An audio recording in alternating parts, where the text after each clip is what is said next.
And we are back, and we just finished watching ROH from 2019. This is not rated, but it's an hour, 23 minutes, and it's a Malaysian film, and I think the word ROH means soul. The IMDb blurb says, set in the past, in which a family gets a visit from a strange little girl with a frightening prediction. This is tagged as folk horror, drama, horror, mystery, and comes to us from director Emir Ezwan, with writing credits to Emir Ezwan, Amir, Hafizi, and Nazri, Vovinski. We caught this on the Hoopla app. Don't forget to support your local libraries during spooky season, or throughout the year, actually. But also, this is streaming on Plex, Roku Channel, Tubi, and a buy rent on Prime Video. But on Hoopla, you get to watch it without commercials. And yes, another fun fact. Yes, absolutely. If you have the Hoopla app, or what's the other one? Canopy.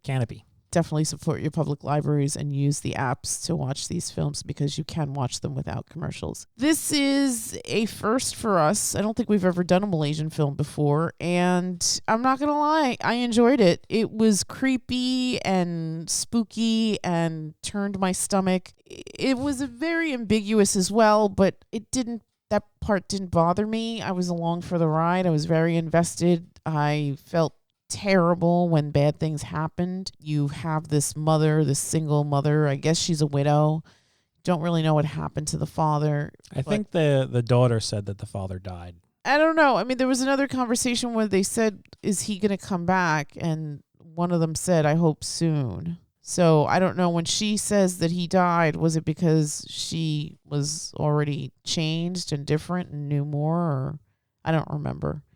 I just remember the daughter saying, "You're waiting for a dead man to return," or something like that. Right, but I think that's when she'd already kind of changed a bit. Oh, yeah. I don't want to spoil this. I think folklore horror is definitely on brand for this, and definitely explains a lot. There's a sense of just dread throughout the piece.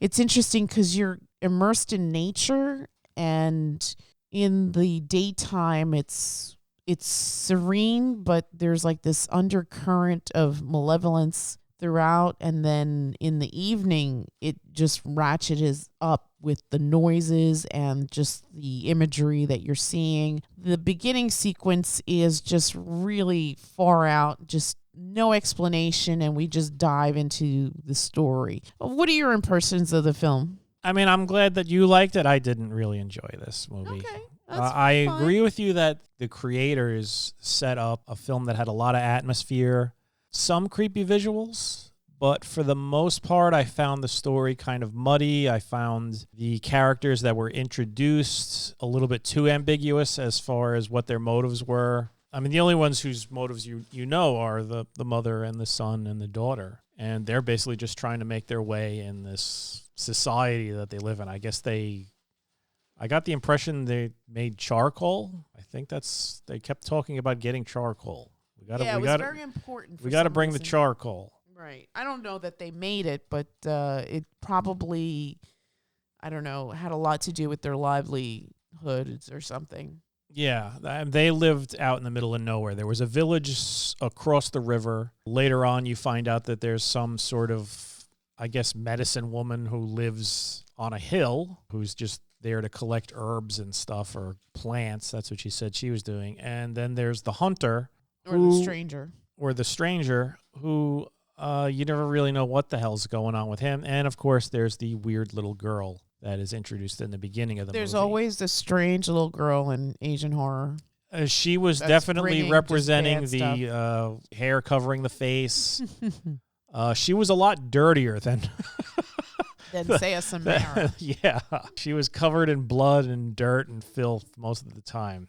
And I don't know. Like I said, I didn't really get the story. I don't think I missed anything. It just didn't feel like it was cohesive enough for me. There was a supernatural element to it that was not very clear. Even at the end, it's a bit ambiguous. I kind of understand what happened, but I still don't understand the roles that people played in it. And to me, that left me very unsatisfied. All right, that's fair. I mean, I think a lot of the ambiguity comes from the fact that we're not well versed in Malaysian folklore. That probably plays a big part in it as well. But I think that but there's I feel certain like things that still translates. Yeah, but I think that's also the problem, is that it should translate to any audience. When we're dealing with stories about either, I don't know if this was a ghost or possession or a demon or of some sort of malevolent just spirit. We have our own versions of that, and it could translate. And that to me, that wasn't the problem. It was just the presentation of it. And I feel like that was lacking. There were certain scenes that occurred in the film where I was like, why did that happen? And there's no real payoff as to why it happened. Yeah, and then at the end, like when we see the stranger, I'm like, what is going on? Why is he there? How is he there? It just, I don't know. It didn't work for me. All right. I think, again, I think that we just aren't in tune with a lot of the folklore.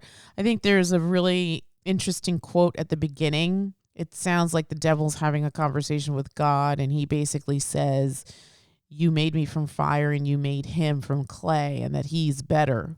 And so another thing that Talk says throughout is we belong to him or something, or it's his will or something. Yeah. I'm assuming she's talking about the devil. And I think that even though she talks in riddles, I think that Talk was basically saying that, yes, you are kind of fucked. I'm going to pretend like I'm helping you, but ultimately it's his will. And I think that it's almost like you misinterpret. I think you're supposed to believe that the hunter/stranger is not a good person, but I think ultimately you come to realize that he's also a victim of circumstance. His daughter was possessed and made to do things. And I think that when Mac, the single mom in the forest, takes her in, I think that this child, it's funny because things are happening and she doesn't react. The other kids get scared or whatever. They react to what's happening around them. But the little girl just doesn't. And I think in that final day that she's with them and she does what she does and she says that very cryptic message, I don't want to say it because I feel like this is a thing that you should watch. I think for a film like this, you shouldn't go into it. I think if you want to deep dive after, maybe find out a little bit more about Malaysian folklore and this, that, and the other thing, I think that would be the perfect time to do it. But I think going into this film, you shouldn't read anything about it. You shouldn't know anything about it. You should just go into it as a clean slate and see where this journey takes you. It's not a long film, but it packs a punch. I think I was constantly stressed out about the children and what was happening to them and what could potentially happen to them. There's some very intense, frightening scenes where, is her name Along? She's alone in the little hut by herself, and her mother is outside, and she hears this noise, and when she comes back, she sees what's happening. But I think at that point, Along is already gone, and she also says cryptic things to her mother, and it all comes to a head at the end. And so, again, in the middle of the forest, in the dark, things are happening. And they're not necessarily good things, but it's like, this is like the circle of life in a way. These things must happen. And so I looked at it that way. I wasn't trying to read too much into it. I'm fascinated because I find those things fascinating, and I'll probably try to do a deep dive after the fact. But I really appreciated going into this film with no thought or knowledge or expectations. It was just entertain me. And I got to tell you, the ambience and everything in here was just top notch. I mean, there were several times where I was like, I'm going to have to tell him to stop this film because I just can't watch this anymore. You got a totally different experience than me. Like, I agree that there was some good ambience, but it never affected me. It never reached a point where I actually felt nervous or anything.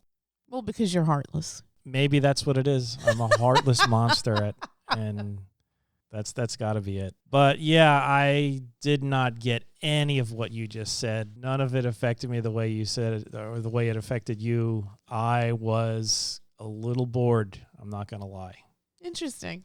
I don't think boredom is a word that I would use with this film, but okay. There were parts where if I was tired, I would have fallen asleep. And like I said, the characters, I was interested in them, but when it came down to it, I didn't understand what the hell was going on at the end. You mentioned not understanding Malaysian folklore. Maybe that played a huge part in it, but even if I didn't, I've seen plenty of foreign films where there is some sort of folklore aspect to it, but it was translated in such a way where you understand that terror is terror, horror is horror. It doesn't matter what language they're speaking or what culture they're coming from. If I'm seeing something horrible, it's going to affect me. And the scenes that I saw, yeah, they were going for it. There was like some bits of tension. There was little bits where somebody would be in the foreground and you could see something in the background, like a person or somebody crawling towards somebody else. But it never got me. I was never truly disturbed by it. And I kind of wanted that. That's what I want. I want that in a horror film. And this one didn't deliver. For me. All right. For you, different story. Right. I disagree, but again, this is all speculative and subjective, so Yeah. everybody brings their own experience to it. I think this is also, I don't know if I would call it a slow burn, but it's not your traditional American horror film.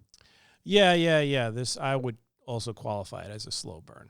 So it's a different sort of storytelling experience from traditional American horror films. Yeah, agreed. If you were going to give this a number from 1 to 10, what would you give it? I would probably give it a 4. Oh. Yeah, It's better than a 4. I didn't like it. I can't. If it was average, if I felt ambivalent about it, it's one thing. I didn't really like it. I didn't hate it. It had good aspects to it. Like I mentioned before, I agree with you. If it had good aspects, then it's ambience- just average. So that should No. not be a 4. That's not how I rank stuff. Average means silly. average means I don't really have any feelings about it, good or bad. This, I have negative feelings toward it because I don't believe it is a good horror movie. It excels in ambience, but as far as the story goes, I don't really care for it. And as far as the ending goes, to me, it did not nail it. Yeah, it didn't work for me.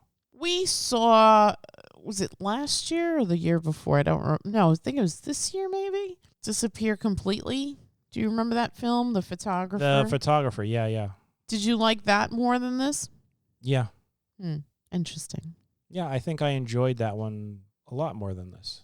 I disagree. I think that not having a point of reference here ramped up my anxiety watching these two kids, siblings who obviously are very close. It's kind of interesting because we're posting this the day after we did Presence.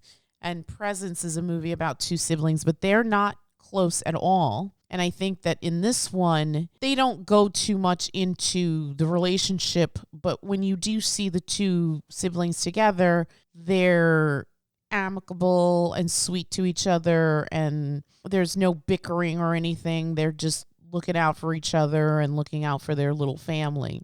And so that was sort of refreshing after the previous watch where you have these two siblings who are constantly at odds with each other. And well, it's sort of like you're volatile. dealing with like modern kids versus kids from a bygone age. These Right. kids. Well, these kids just again live they frills. Yeah, they don't even have shoes. They don't. Right. Everybody's walking barefoot through the jungle.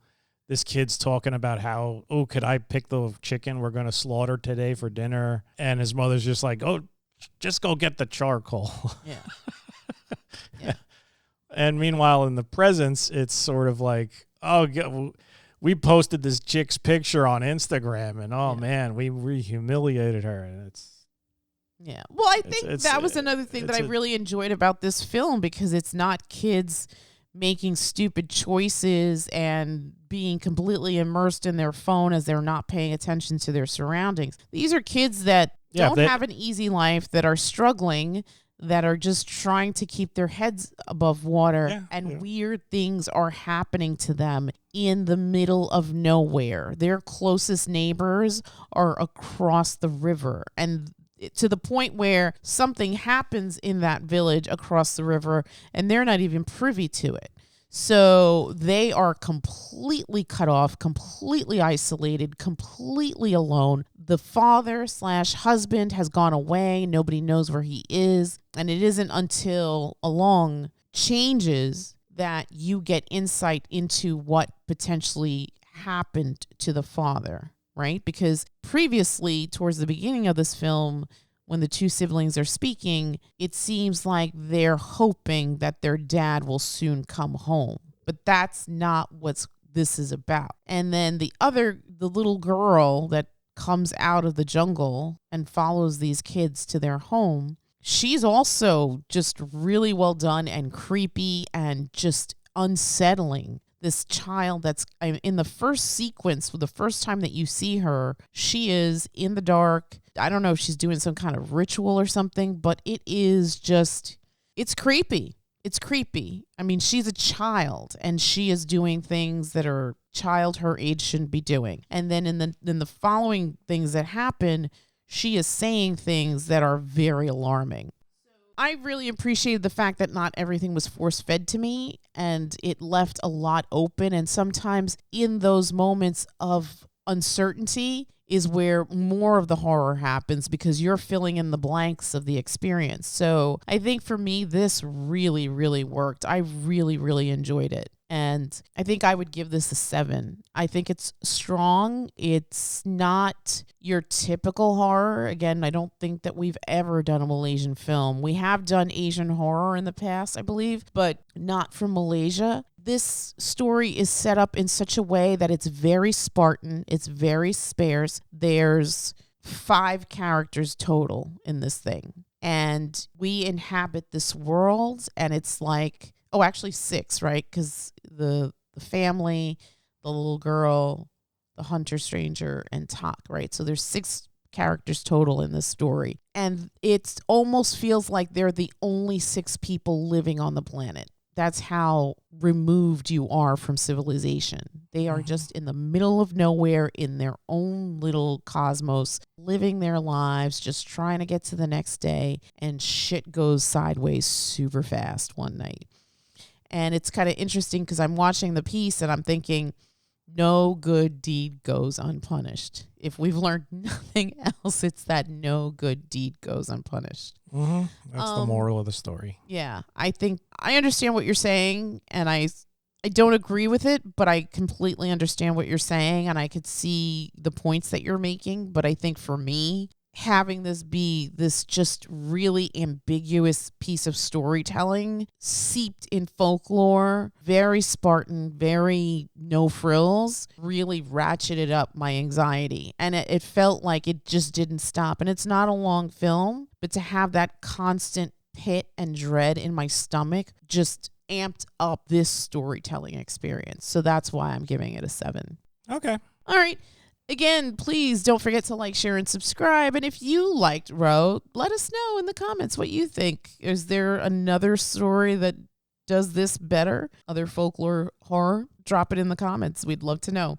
Mm-hmm. And again, please support our friend KT, who is raising funds for St. Jude's Children's Research Hospital. We'll drop a link in the blurbs and stuff. Any little bit helps. The good people of St. Jude's are doing everything they can to help families during very difficult times to manage that and just try to be whole and try to get healthy. And I appreciate KT for doing just really cool, righteous stuff and being an advocate. So if you can, any little bit helps, please help St. Jude's and help them help these families get through to the next day. All right. And we're going to wrap it up on our 21st night of the 31-day countdown to Halloween. We're almost at the finish line, and we'll see you again tomorrow for another review. And with that, we'll wrap it up, and we'll bid you all a Good night. good night.